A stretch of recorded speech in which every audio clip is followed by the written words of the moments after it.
ফিরায় না। ইফতারির আগে যে দোয়া ওইটা আল্লাহ ফিরায় না। ইফতারি করার আগ মুহূর্তে আমরা যে পেঁয়াজু, আলুর চপ, বেগুনি, এগুলো খান আপনারা? রুয়াবজা শরবত খান নাকি? এই যে সাজায় রাখা হয় ডিজাইন করে, এইগুলো রেখে যখন দোয়া করেন, এই দোয়াটা আল্লাহ শুনে খুব। আল্লাহ বলে, কিরে ফেরেশতারা, ঘটনা কি? এত খাবার কেন? আল্লাহ রোজা রাখছে।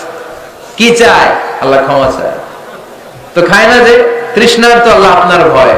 আমার দেখছে না, আল্লাহ আপনারা দেখে নাই। জান্নাত দেখে নাই, আমার জাহান্নাম দেখেছে, আল্লাহ কিন্তু জানে। তারপরে ফেরেশতাদের মুখ থেকে বের করা হবে, সুবহানাল্লাহ পড়ে। আমার জাহান্নাম দেখেছি কিনা বলো? ফেরেশতারা বলে, না জাহান্নাম দেখে নাই। আমার জান্নাত দেখেছে কিনা বলো? জান্নাতও দেখে নাই, কিছুই দেখে নাই, আপনারও দেখে নাই। আল্লাহ আবার খুশি হয়ে যাবে। আমার খুশির জন্য, আমার ভয়ে তৃষ্ণার্ত ক্ষুধার্ত সামনে খাবার হাত বাড়ালেই খেতে পারে, গ্লাসটা তুললেই পান করতে পারে, আমার ভয়ে খায় না। আমার ক্ষমা চায়, আমার কাছে ক্ষমা প্রার্থনা করে। এখন আমার বান্দা যা দোয়া করবে, বান্দার সব দোয়া আমি কবুল করে নেব। আল্লাহর ভালোবাসা সফট কর্নার খুব গ্রো করে, যোগ্যদের খুব মারতে হবে, ঠিক কিনা?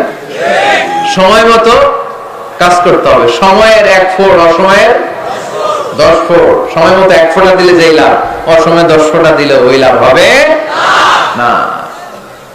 সময় মতো কাজ করতে হবে। ইফতারের আগ মুহূর্তে দোয়া করবেন। বাইনাল আযানি ওয়াল ইকামা, আল্লাহর হাবিব সাল্লাল্লাহু আলাইহি ওয়াসাল্লাম বললেন, আদ-দুআ লা ইউরাদ্দু বাইনাল আযানি ওয়াল ইকামা। আযান এবং ইকামতের মাঝখানে দোয়া করলে ওই দোয়া আল্লাহ কখনো ফিরিয়ে দেয় না। জোহরের আযান হইছে, সুন্নাত নামাজ পড়ে বসে আছেন, মুয়াজ্জিন সাহেব আসে না, ইমাম সাহেবও বের হয় না। এই সময়টা অনেকে কিছুই করে না, ঘড়ির দিকে তাকায় থাকে, মোবাইল টিপে, পাশের লোকের সাথে কথা বলে। কিন্তু এটা যে it's a very high time to make দোয়া, এটা যে দোয়া করার সবচেয়ে দামি সময়, এটা অনেকে টেরই পায় না। ইউসুফের খিলের ভাইয়েরা, আপনাদের মনে থাকবে তো? আযান ইকামতের মাঝখানে সময় পেলে কি করবেন? লিস্ট করবেন কি কি লাগবে। আল্লাহ আমার টাকা লাগবে, আল্লাহ আমার পয়সা লাগবে, আল্লাহ আমার স্বাস্থ্য খারাপ, সুস্থতা লাগবে, আল্লাহ আমার ছেলে নাই, ছেলে লাগবে, আল্লাহ আমার মেয়ে নাই, মেয়ে লাগবে, আল্লাহ আগামী ইলেকশনে আমি দাঁড়াইতে চাই, আমার তুমি চেয়ারম্যান বানাই দিও। এইগুলো লিখবেন। পারবেন? কথা কয় না। পারবেন? পারবেন? সুপার শপে গেলে কি কমন পড়ছে নাকি আপনাদের দোয়া? হ্যাঁ, ও চেয়ারম্যান সাহেব আপনি? মাশাআল্লাহ, মাশাআল্লাহ। তো এই যে এগুলো লিখবেন।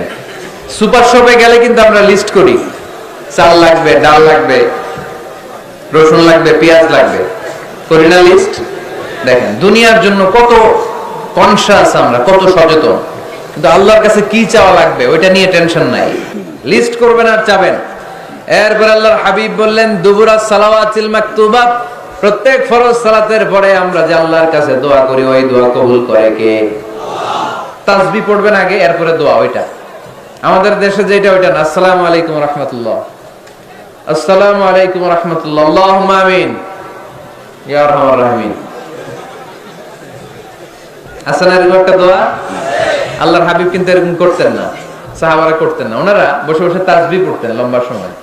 তাসবিহ পড়ে এরপরে দোয়া করেন, কবুল হবে। আয়াতুল